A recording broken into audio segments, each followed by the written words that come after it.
हाँ तो प्यारे विद्यार्थियों, एक बार फिर से आप सभी का एक बहुत ही शानदार क्लास में मोस्ट वेलकम है। प्यारे विद्यार्थियों, आज के इस वीडियो में 10th साइंस के मॉडल पेपर से चुने गए पूरे 80 से ज्यादा ऑब्जेक्टिव क्वेश्चंस बताने वाले हैं। तो अगर आप 2026 में मैट्रिक का बोर्ड परीक्षा देने वाले हैं तो आज के सेशन को पूरा देख करके पूरे 80 के 80 क्वेश्चंस को आप पढ़ करके जरूर याद कर लीजिएगा, क्योंकि ये 80 के 80 प्रश्न आपकी फाइनल परीक्षा 2026 के लिए रामबाण साबित होंगे। इसलिए मैं आपसे रिक्वेस्ट करता हूं, इस वीडियो को पूरा देख करके आप पूरे क्वेश्चंस को जरूर कंप्लीट कर लीजिएगा। तो आइए आज के इस पहले प्रश्न को शुरुआत करते हैं। और हाँ, अगर आप अभी तक क्लास को लाइक नहीं किए हैं तो लाइक कर दीजिए और इस वीडियो को अपने सभी दोस्तों में शेयर भी कर दीजिए। देखिए प्यारे विद्यार्थियों, पहला प्रश्न आपके सामने है, पौधों में जनन अंग कहाँ पाए जाते हैं? तो पौधों में जनन अंग पुष्प में पाए जाते हैं। नेक्स्ट, प्रकाश संश्लेषण की क्रिया, ये प्रश्न तो बहुत बार पढ़ा है आप लोगों को कि प्रकाश संश्लेषण की क्रिया हरे पौधों में होती है। 3 नंबर प्रश्न कि प्रकाश संश्लेषण की क्रिया में ऑक्सीजन किससे बाहर निकलता है? तो जब प्रकाश संश्लेषण की क्रिया होती है तो ऑक्सीजन जो है ना, ये जल से बाहर निकलती है और जल का फॉर्मूला आप लोग लिखिएगा कमेंट बॉक्स में। 4 नंबर प्रश्न कि जठर ग्रंथियां कहाँ पाई जाती है? तो जठर ग्रंथियां प्यारे विद्यार्थियों आमाशय में पाई जाती हैं। 5 नंबर प्रश्न कि ग्लाइकोलिसिस की प्रक्रिया संपन्न होती है, ये कोशिका द्रव में संपन्न होती है। 6 नंबर प्रश्न बहुत महत्वपूर्ण है कि इथाइल अल्कोहल किस प्रकार के श्वसन से बनता है? तो ये अवायवीय श्वसन से बनता है, जिसे अनॉक्सी श्वसन भी कहा जाता है। पता है ना, वायवीय श्वसन को ऑक्सी श्वसन और अवायवीय श्वसन को अनॉक्सी श्वसन के नाम से जानते हैं। जैसे उत्तल लेंस को अविसाइड लेंस और अवतल लेंस को अपसाइड लेंस, तो ये चीज आप लोग समझ गए होंगे।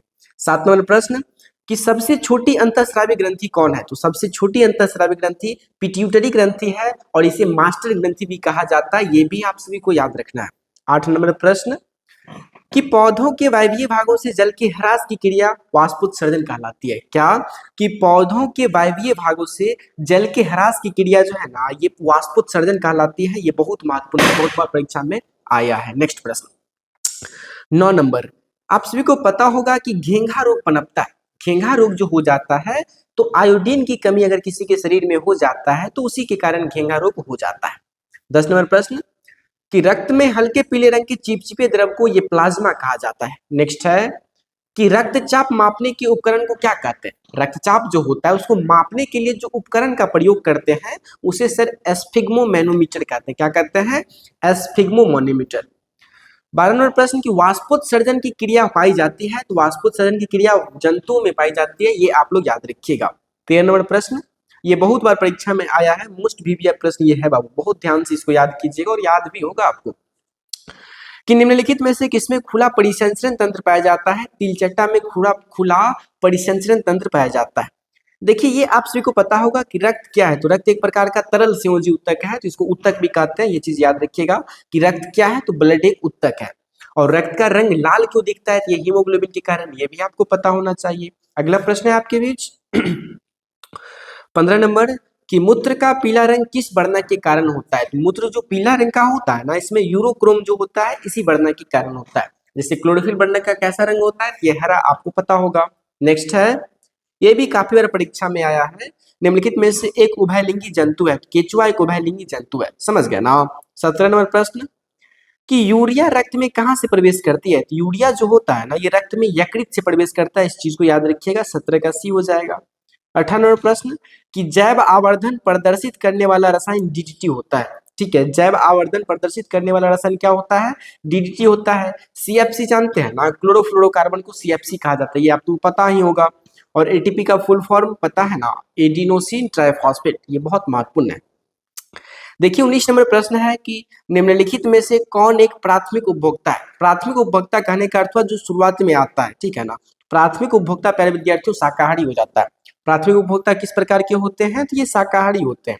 20 नंबर प्रश्न, निम्नलिखित में से कौन एक भूमिगत जल का उदाहरण है? तो भूमिगत जल मतलब भूमि से जल निकालने की प्रक्रिया में कुआं जो है ना, ये भूमिगत जल का उदाहरण है। ये चीज आप लोग याद रखिएगा। क्या हो जाएगा? क्या हो जाएगा कि निम्नलिखित में से कौन एक भूमिगत जल का उदाहरण है? तो कुआं भूमिगत जल का उदाहरण है, समझ गए ना। कोई दिक्कत नहीं आप लोग को। तो 20 प्रश्न हम लोग पढ़ चुके हैं। देखिए अभी 80 प्रश्न को पढ़ेंगे हम लोग। तो आप सभी से रिक्वेस्ट है, इस पूरा वीडियो को देख करके एक एक प्रश्न याद कर लीजिएगा। सही बता रहे हैं, दिल से बता रहे हैं, बहुत अच्छा से बता रहे हैं कि हर एक प्रश्न आपके लिए वेरी वेरी वेरी इंपॉर्टेंट है। आप लोग जरूर पूरा वीडियो को देख करके एक एक प्रश्न को याद कर लीजिएगा। तो आइए 20 के बाद 21 नंबर प्रश्न पर चलते हैं। और अगर आप लोग अभी तक भी क्लास को लाइक नहीं किए हैं, मतलब वीडियो को लाइक नहीं किए, तो प्लीज लाइक कर दीजिए और अपने दोस्तों में इस वीडियो को शेयर जरूर कीजिए। देखिए 21 नंबर प्रश्न आपके बीच है, बहुत ध्यान से देखिएगा कि प्राकृतिक चुनाव के द्वारा, दिख रहा है ना आप लोगों को, देखिएगा इंटरनेट मॉडल पेपर है बाबू, इसलिए बहुत महत्वपूर्ण है, चुन करके लाए ना। हम जो भी लाते हैं ना आप लोगों के लिए रामबाण लाते हैं, अमृत लाते हैं, इसलिए इसको घोल के पी जाइएगा। देखिए 21 नंबर प्रश्न है कि प्राकृतिक चुनाव के द्वारा जीवों का विकास ये डार्विनवाद कहलाता है। 22 नंबर प्रश्न कि हरे पौधे कहलाते हैं, तो हरे पौधे प्यारे विद्यार्थियों उत्पादक कहलाते हैं। क्या कहलाते हैं? हरे पौधे उत्पादक कहलाते हैं। अगला प्रश्न 23 नंबर कि अंडोत्सर्ग का कारण है, तो अंडोत्सर्ग का कारण है LH, ऑप्शन ए सही जवाब। 24 प्रश्न कि लैंगरहैंस की द्वीपिकाएं कहाँ पाई जाती है, तो लैंगरहैंस की द्वीपिकाएं ये अग्नाशय में पाई जाती है, ऑप्शन सी आप लोग याद रखिएगा। 25 नंबर प्रश्न कि थायरॉक्सिन हार्मोन के संश्लेषण में निम्नलिखित में से किसका होना आवश्यक है, तो अगर थायरॉक्सिन, ठीक है, हार्मोन के संश्लेषण में आयोडीन आवश्यक है। क्या आवश्यक है बाबू? आयोडीन आवश्यक है, इस चीज को याद रखिएगा, आयोडीन आवश्यक है। Okay next पढ़ाइएगा।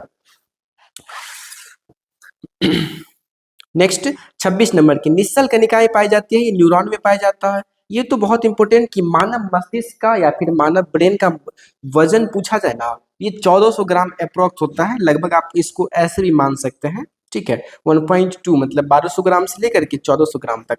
28 नंबर प्रश्न कि निकट दृष्टि दोष अथवा दूर दृष्टि दोष के निवारण हेतु प्रयुक्त लेंस द्वारा बना प्रतिबिंब क्या होगा?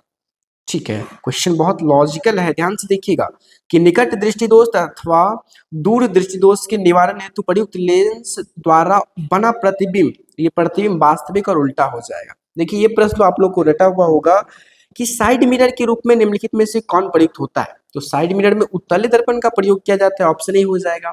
नेक्स्ट कि अवतल लेंस द्वारा प्राप्त प्रतिबिंब, अगर अवतल लेंस है तो उसके द्वारा अगर प्रतिबिंब बनेगा तो कैसा प्रतिबिंब बनेगा, तो अवतल लेंस के द्वारा आभासी सीधा तथा छोटा प्रतिबिंब बनता है, ये चीज याद रखिएगा। देखिए ये प्रश्न बहुत इंपॉर्टेंट है कि ऊर्जा कैसे मात्रक, तो आप सभी को बताए थे ना, कार्य और ऊर्जा दोनों कैसे मात्रक क्या होता है, ये जूल होता है। नेक्स्ट कि आकाश का नीला रंग होना ये किस परिघटना का परिणाम है, आकाश का जो रंग नीला होता है किस परिघटना का परिणाम है, ये प्रकीर्णन, प्रकाश के प्रकीर्णन के कारण आकाश का रंग नीला दिखता है। 33 कि सामान्य नेत्र के लिए स्पष्ट दृष्टि की न्यूनतम दूरी, तो न्यूनतम दूरी 25 होता है और अधिकतम दूरी ये हो जाता है अनंत, आप सभी को पता होगा। नेक्स्ट है कि किसी उत्तल लेंस का फोकसांतर अगर f बराबर 50 सेंटीमीटर है तो क्षमता निकालेगा ना तो +2d हो जाएगा, ये आप लोगों को बताए थे और एक बार और बता देंगे। नेक्स्ट एक प्रिज्म कितने सतह से घिरे रहते हैं, तो एक प्रिज्म 5 को सतह रहता है, ये तो बहुत अच्छा से याद होगा। नेक्स्ट 36 नंबर प्रश्न कि अभिनेत्र लेंस की फोकस दूरी में परिवर्तन किया जाता है, अभिनेत्र लेंस जो होता है उसके फोकस दूरी में परिवर्तन पक्षमापी पेशियों के द्वारा किया जाता है, ऑप्शन डी याद रखिएगा। 37 देखिए ये प्रश्न तो बच्चा को याद होगा, मतलब हर एक विद्यार्थियों को याद होगा कि प्रकाश की परावर्तन के कितने नियम, तो 2 नियम होते हैं। नेक्स्ट फोटोग्राफी कैमरा का अभिदृश्यक होता है, फोटोग्राफी कैमरा जो होता है प्यारे विद्यार्थियों उसका अभिदृश्यक उत्तल लेंस हो जाता है, ऑप्शन नंबर ए सही जवाब हो जाएगा। नेक्स्ट 39 कि यदि एक किरण अवतल दर्पण पर लंबवत, हाँ देखिएगा ध्यान से देखिएगा, यहाँ पर दिख रहा है ना आप लोगों को कि यदि एक किरण अवतल दर्पण पर लंबवत आपतित हो तो परावर्तन के बाद किस बिंदु से गुजरेगी, ये बिंदु पर गुजरेगी फोकस से, ठीक है ना। यदि एक किरण अवतल दर्पण पर लंबवत आपतित हो तो परावर्तन के बाद किरण किस बिंदु से गुजरेगी, तो आप लोग याद रखिएगा फोकस से। सर जी आ जाइए 39 के बाद 40 पर ध्यान दीजिए, फोकस कीजिए और जरूर पढ़िएगा। और हाँ अभी तक भी क्लास को लाइक नहीं किए हैं तो प्लीज लाइक कीजिए और अपने सभी दोस्तों में शेयर जरूर कीजिए और इस वीडियो को हाइप जरूर कीजिएगा आप लोग। ओके 40 नंबर प्रश्न पर ध्यान दीजिएगा कि यदि एक प्रिज्म से एक वर्णी किरण गुजरे तो इसका नहीं होगा, इसका क्या नहीं होगा, इसका वर्ण विक्षेपण नहीं होगा, बहुत बेविया है याद रखना है। नेक्स्ट कि पवन विद्युत जनित्र में कुंडली को घुमाने का काम मूलतः करती है, पवन विद्युत जनित्र में कुंडली जो होता है ना इसको घुमाने का कार्य कौन करती है, तो गतिमान हवा हो जाएगा। 42 कि कांच की अवतल लेंस की वायु में शक्ति होती है, ऋणात्मक होती है, और ऐसे भी याद रखेंगे कि अवतल लेंस की क्षमता ये भी ऋणात्मक होती है। नेक्स्ट निम्नलिखित में से कौन विद्युत का सुचालक है, तो ग्रेफाइट जो कि अधातु है फिर भी ये विद्युत का सुचालक है। 44 याद रखिए वक्रता त्रिज्या 1 मीटर की अवतल दर्पण की फोकस दूरी ये 50 सेंटीमीटर हो जाएगा। 45 कि सघन माध्यम से विरल माध्यम में जाती हुई किरण अविलंब से विचलित हो जाती है, अविलंब के दूर चली जाती है, ठीक है ना। नेक्स्ट है, देखिए ये प्रश्न बहुत महत्वपूर्ण है कि विद्युत धारा उत्पन्न करने की युक्ति को जनित्र कहते हैं। ये तो याद ही होगा ना आप लोगों को कि विद्युत धारा जो उत्पन्न करता है उस युक्ति को जनित्र कहते हैं सर जी। नेक्स्ट है कि ऊर्जा का पारंपरिक स्रोत कोयला होता है। ऊर्जा का पारंपरिक स्रोत क्या हो जाता है? कोयला हो जाता है। 48 कि कांच की एक समांतर पट्टिका पर श्वेतीकरण तिरछी आपतित होती है, निम्नलिखित में से कौन प्रथम अपवर्तन के साथ घटित होगा? तो ये वर्ण विक्षेपण घटित होगा। 39 पर ध्यान दीजिएगा कि हमारे घरों में जो विद्युत आपूर्ति की जाती है वह क्या है? विद्युत आपूर्ति जो की जाती है बाबू हम लोग के घरों में, वो 220 वोल्ट का प्रत्यावर्ती धारा होता है, मतलब 220 वोल्ट का एसी धारा होता है। देखिए जस्ता 50 नंबर प्रश्न को हम लोग पढ़ रहे हैं, देखिए कितना आराम से, कितना अच्छा से, कितना कम समय में पढ़ लिए कि जस्ता का परमाणु संख्या 30 होता है, ठीक है। कितना होता है? जस्ता अर्थात जिंक का परमाणु संख्या 30। बहुत महत्वपूर्ण ये सब प्रश्न है, समझ गए ना। आज जितना भी प्रश्न बता रहे हैं इस वीडियो के एक एक प्रश्न को आप पढ़ लीजिएगा, सही बता रहे हैं, रामबाण साबित होगा परीक्षा के लिए, 2026 एग्जाम के लिए। देखिए 51 नंबर प्रश्न है कि धोबिया सोडा कह लीजिए या फिर धोने वाला सोडा, इसका फॉर्मूला Na2CO3 में 10H2O होता है। निम्नलिखित में से कौन प्रबल क्षारक है? प्रबल क्षारक की बात आए तो सोडियम हाइड्रोक्साइड याद रखिएगा, NaOH। निम्नलिखित में से कौन प्रबल क्षारक है? Sodium hydroxide. 53 देखिए हेमाटाइट जो है ना, ये किस धातु का अयस्क है? तो हेमाटाइट लोहे का एक प्रकार है, ये आयरन है ना होगा जी, बताइए। हेमाटाइट निम्नलिखित में से किस धातु का अयस्क है? ये आयरन Fe हो जाएगा। 54 कि सल्फाइड एस का सांद्रण, सल्फाइड एस जो होता है उसका सांद्रण जो किया जाता है ये किस विधि के द्वारा होता है? ये फेन उत्प्लवन विधि के द्वारा होता है। 54 का डी सही जवाब। नेक्स्ट है 55 ये जो है ना, ये किस प्रकार की अभिक्रिया है? देखिए जिंक प्लस में ऑक्सीजन बन के जिंक ऑक्साइड निर्माण करती है, तो ये किस प्रकार की उपचयन अभिक्रिया हो जाएगा, ठीक है ना। ऑक्सीजन का योग हो रहा है ना, तो ये चीज याद रखिएगा, उपचयन हो जाएगा। देखिए ग्लूकोज, ग्लूकोज पूछा जाए या फिर ग्लूकोज, बात सेम है, चीजें याद रखिएगा। C6H12O6 होता है गुरुजी।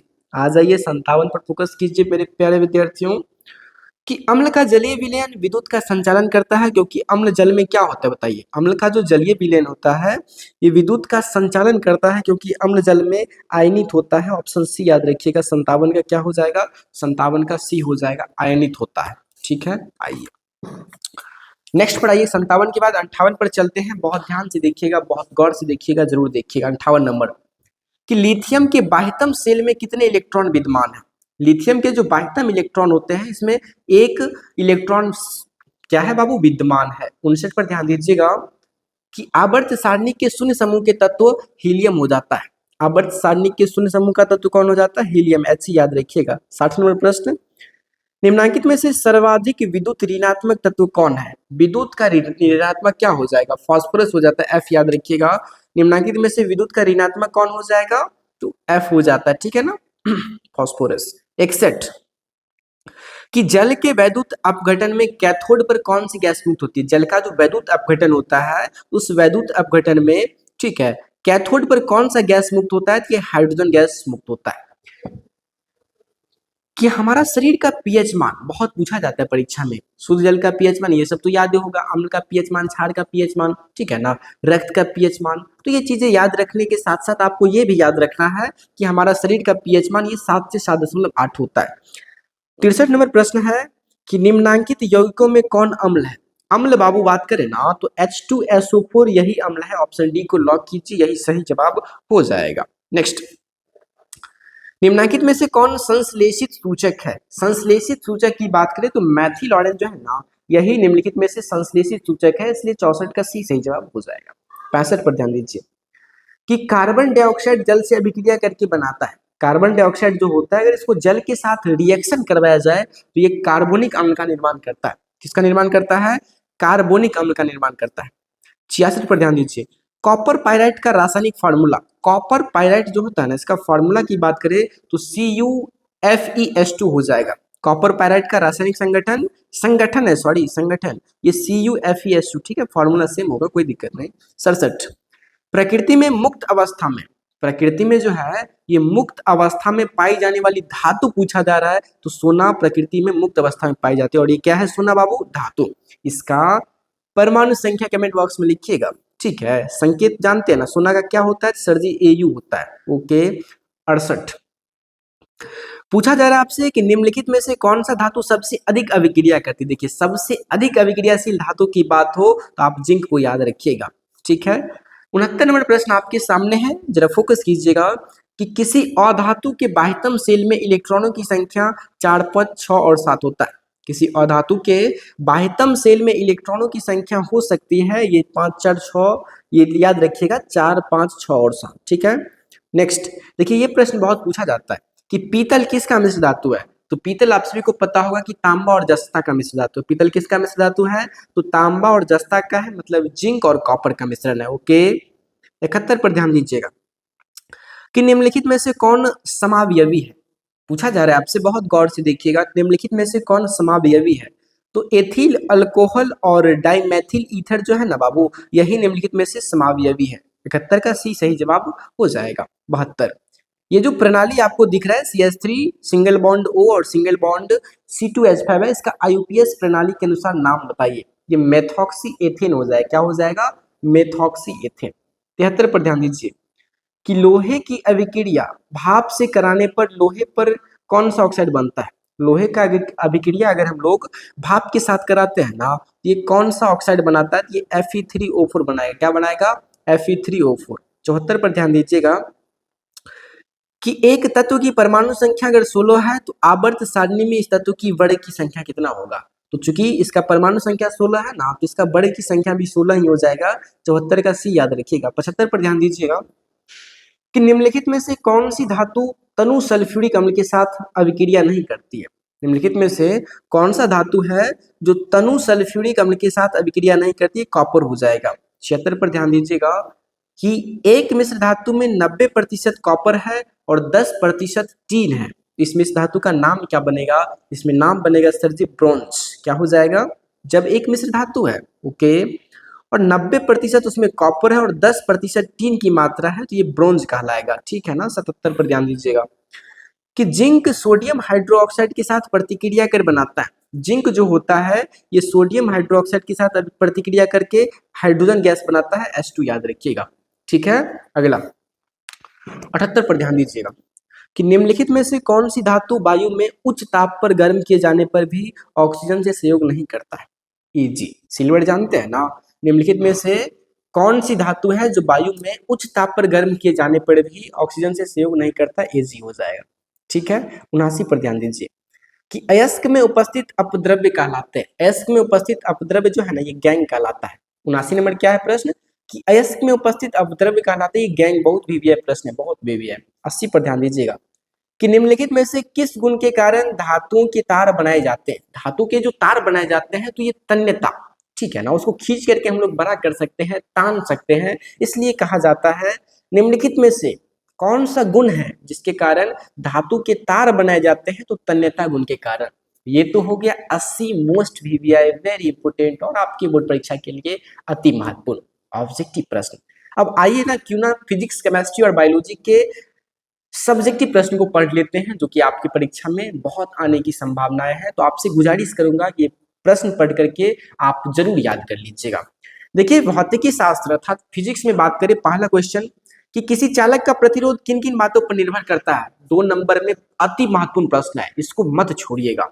2 नंबर प्रश्न कि अनवीकरणीय ऊर्जा का स्रोत क्या है, कोई 2 उदाहरण दीजिए। देखिए 2 उदाहरण लिखेंगे, आपको 2 मार्क मिल जाएगा। अनवीकरणीय ऊर्जा स्रोत पूछा जा रहा है, बताइए कितना आसान है।